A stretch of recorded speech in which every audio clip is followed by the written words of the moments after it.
está de volta aqui no podcast Sebrae On. E dessa vez recebendo Vinícius Gambetta e meu amigo João aqui de trabalho, meu parceiro. Sejam bem-vindos. E a gente vai falar um pouquinho aqui agora com o Vinícius sobre como potencializar resultados de vendas por meio do marketing digital. João, essa é sua praia, né? Com certeza, minha graduação é em publicidade. Hoje no Sebrae eu trabalho com marketing, tentando desconstruir um pouco, não desconstruir, mas tirar um pouco dessa imagem institucionalizada que a gente tem um pouco da rede social do Sebrae, querendo trazer algo mais sobre engajamento, sobre retenção, sobre novos formatos de conteúdos possíveis, às vezes para uma instituição que não permite, né, esse trâmite, essa transitação entre esses modelos de conteúdo que são efêmeros, né, passa muito rápido, a gente sabe que as coisas são assim hoje nas redes sociais, então tento buscar isso no meu dia a dia e tirei da sua palestra muito insights, com certeza, que eu vou levar para o meu trabalho lá no Sebrae, isso eu tô certo. Sensacional. Cara, eu gosto muito desse assunto, né?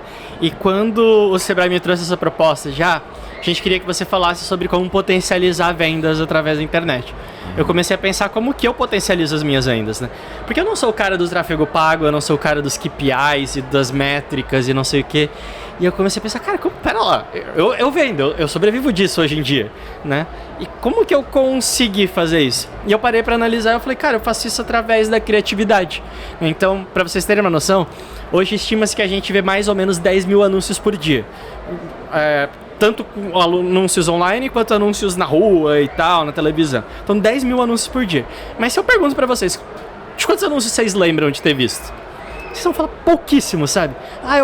Eu acho que eu vi um post de não sei quem hoje. A gente não lembra das coisas que a gente viu. Então o meu trabalho basicamente é, como que eu consigo fazer as pessoas lembrarem? Sabe? O que eu consigo fazer de diferente para me destacar, para fazer com que as pessoas lembrem de ter visto um anúncio meu, das pessoas lembrem de ter visto a minha palestra ou o meu conteúdo, etc, para que eu fixe na cabeça das pessoas. E aí quando elas pensarem em comprar alguma coisa, quando elas pensarem em comprar um curso de criatividade, um curso de planejamento, elas lembrem que eu existo. É basicamente o que eu faço, assim. Então eu potencializo as vendas através dessa busca pela criatividade, pela quebra de expectativa. Os nossos empreendedores, né, do Sebrae, eles são pequenos. Então é a vendedora de bolo, aquela que começa fazendo bolo em casa, ou aquela que faz unha no salão, ou enfim, aquele que vende churrasquinho na rua. E, bem, diversos outros tipos, né, de produtos também que são feitos. Como essas pessoas podem, por meio aí da rede social, alavancar as suas vendas e reter, né, lá o seu possível comprador ali? Uhum. Tem um negócio, né? Eu tenho essa cara de jovem, mas eu sou um cara vivido já. E antigamente eu lembro que a gente falava muito, vamos entrar na internet. Fulano tava ali. Fulano entra na internet 3 vezes por dia. Hoje em dia a gente não fala mais de entrar na internet, né? Todo mundo tá na internet toda hora. Então, assim, você ter o teu perfil lá no Instagram, você tá na internet, já não é mais um diferencial. É tipo, cara, é obrigação, é o mínimo que você tem que fazer. Pra você existir, você tem que estar na internet. Alguém vai ver qual que é o teu horário de funcionamento, eles vão te ligar pra ver isso? Não, eles vão pesquisar no Instagram, vão jogar no Google, etc. Então você tá na internet, é fundamental, é basilar. Então hoje em dia, você estar na internet, perfeito, primeiro passo. Você tá na internet e você não produzir conteúdo, como o algoritmo trabalha hoje em dia, é basicamente a mesma coisa que você não tá na internet. Então, se você não tá produzindo conteúdo, se você não tá ali toda hora postando alguma coisa, o algoritmo simplesmente ele vai te esquecer. Porque pensa que o algoritmo ele tem que entregar conteúdo para todo mundo toda hora que alguém abre o perfil do Instagram. Se o teu perfil não está publicando conteúdo, ele simplesmente vai desaparecendo, né? Então ele nunca vai aparecer para ninguém, vai perdendo relevância, e aí o algoritmo no Instagram do Instagram ou de qualquer outra rede social nunca mais vai te mostrar para as outras pessoas. Então você tem que estar produzindo conteúdo com uma constância interessante, mas você tem que estar produzindo um conteúdo que gere valor para as pessoas. Você tem que estar produzindo um conteúdo que agregue de alguma forma, que não seja simplesmente comercial, para que as pessoas se identifiquem com aquilo dali no dia a dia e continuem consumindo aquilo. Então, assim, definitivamente não é fácil, né? E aí, dependendo do nicho, vai ser mais difícil, mais complexo, etc.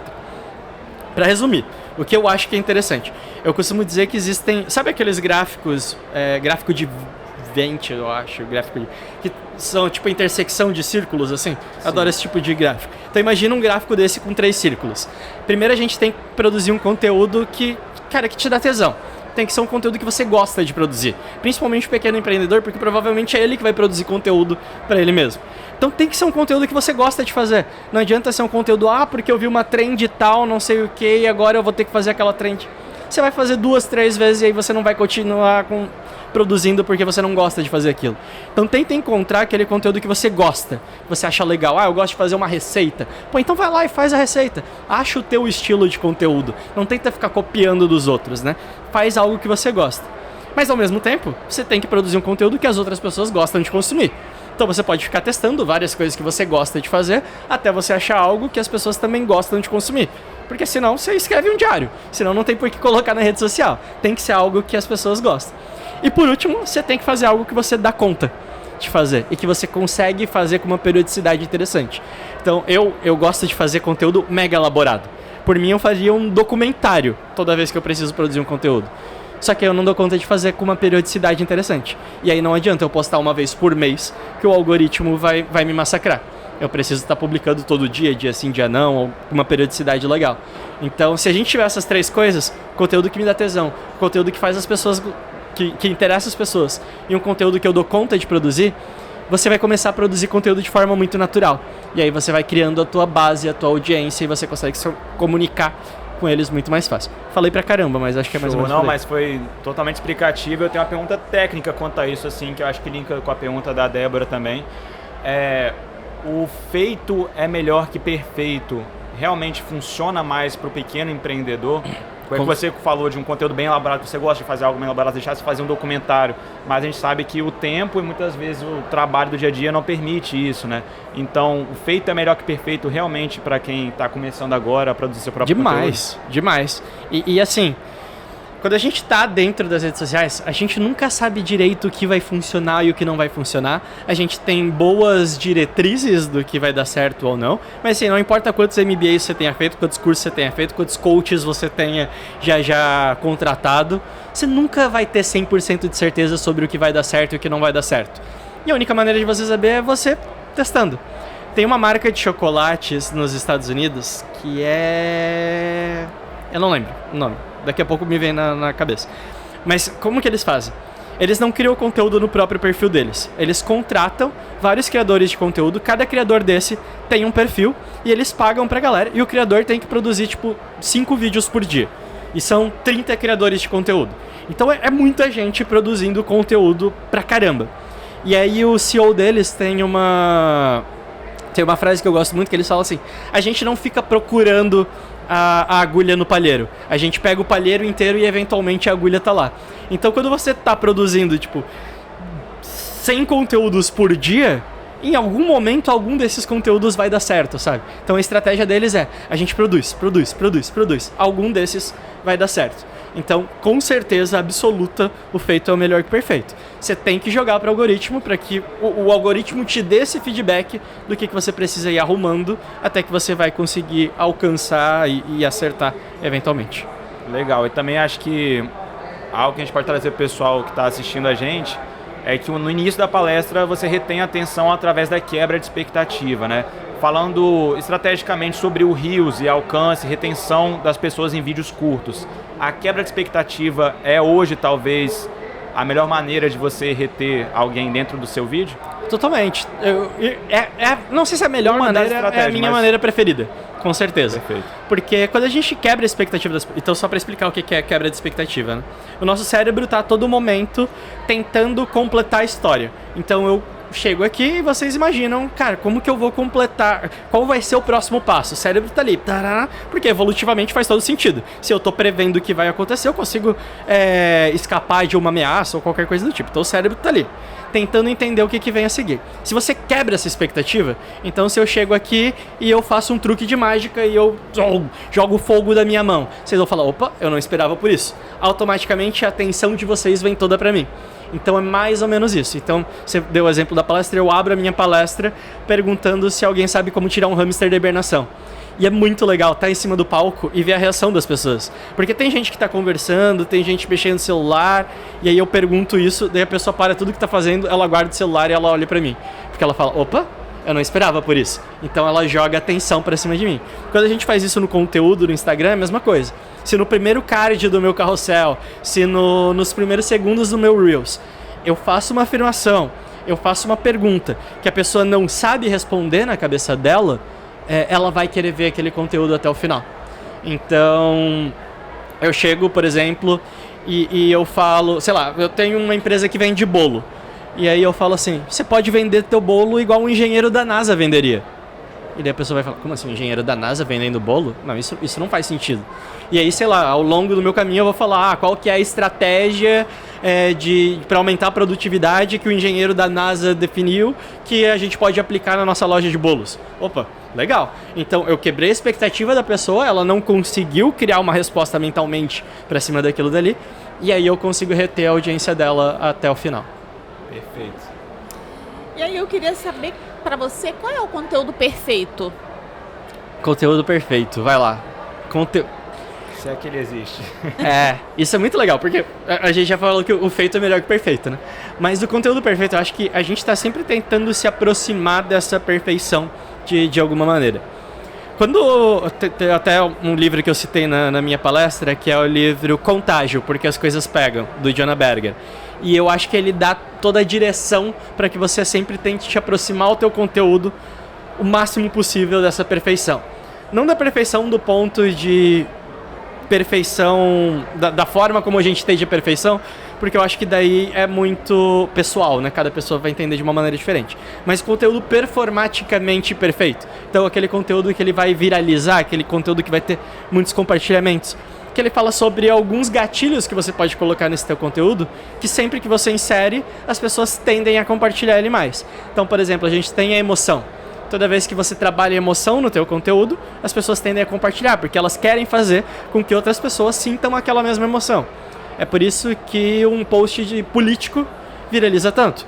Porque as pessoas que concordam com aquele político vão compartilhar, para falar, olha só, tô feliz e tal. E as pessoas que não concordam com aquele político vão compartilhar também, para falar, olha só que absurdo e não sei o quê. Então, você consegue isso muito fácil.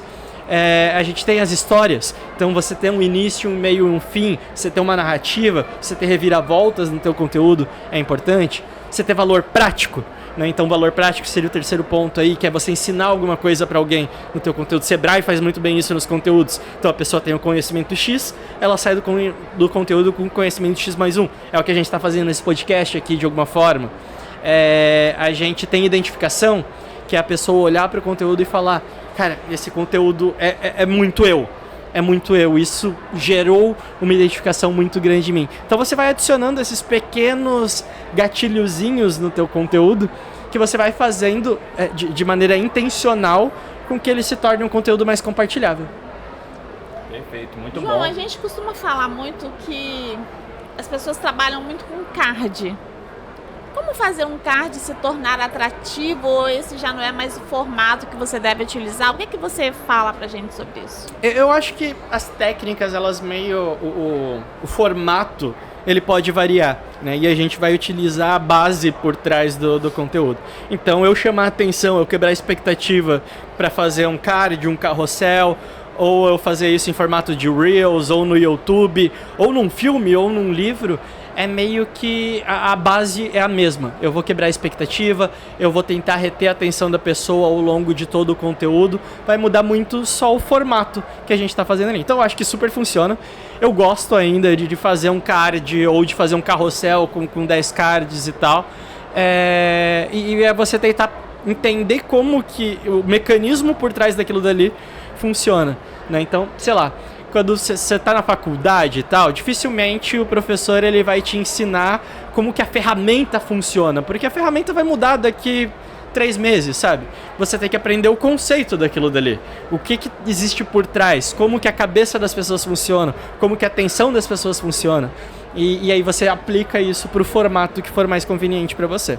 Isso é muito legal, porque a gente sai da parte técnica da publicidade, do marketing, e começa a entender que é muito mais sobre saber de pessoas do que saber de marketing. É Exato. muito mais sobre gerar identificação pessoal do que saber um software de design, um software de vídeo ou sobre edição. No ano passado, eu tive a oportunidade de assistir uma aula de MBA com o Philip Kotler.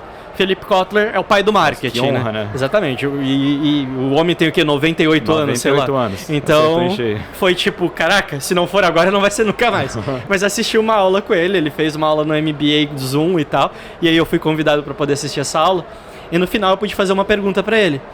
E aí eu falei, Philip, né, chamando na intimidade. Eu falei, cara, você tem 300 livros publicados, você tá ali no marketing, cara, você já falou de todos os assuntos possíveis e imagináveis, tem muito conteúdo. E eu me sinto meio que maluco, assim, às vezes de tanta técnica, tanto conceito, tal. Como que você consegue colocar os pés no chão e falar, essa daqui é a direção, sabe? Por onde que a gente começa? E aí ele me respondeu, ele falou, cara, você não sabe pra onde ir, comece sempre pelas pessoas.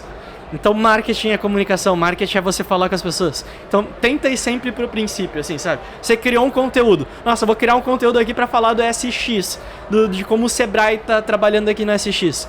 Você pode falar isso de mil maneiras diferentes, mas se você souber que quem vai estar vendo esse conteúdo é uma pessoa, e se você entender o que chama a atenção de uma pessoa, o que essas pessoas gostam, o que agrega valor para essas pessoas, você consegue entregar um conteúdo de qualidade. Então, você tá perdido? Comece pelas pessoas, né? O que você pode fazer pra pessoa? Não esquece que tem uma outra pessoa do outro lado vendo. Dica de ouro, acho que não podia terminar de um jeito melhor aqui. Acabando já? A gente tá batendo, acho que já os nossos 20 minutos aí, né? Tá batendo já, senão vai ficar muito longo o nosso podcast aqui. Não é a intenção. Mas a gente pode finalizar falando um pouco quais foram as suas primeiras impressões aqui sobre o SX, sobre a nossa feira. Maravilhoso, eu espero que vocês me chamem no próximo ano também. Estou até... Por favor, a minha primeira vez no Espírito Santo, estou aqui no Espírito Santo, primeira vez em Vitória. E eu achei maravilhoso, assim, a energia do evento muito legal, a galera que estava assistindo a palestra, todo mundo muito engajado, participaram das brincadeiras que eu fiz também. Então espero muito voltar no próximo ano, estou muito feliz. A gente espera também, com certeza. Débora? A gente fica muito feliz por você estar aqui, batendo papo com a gente, pra gente é uma honra. E é isso, volte quando você quiser, nossa casa sempre vai estar de portas abertas pra você, Vinícius. Combinado, vou vir comer mais moqueca. Experimentar a moqueca, porque o resto é peixado. Fechou. Moqueca é só aqui. Moqueca é capixaba. Fechou, valeu, É isso aí, gente. O podcast Valeu. fica por aqui e a gente volta já já.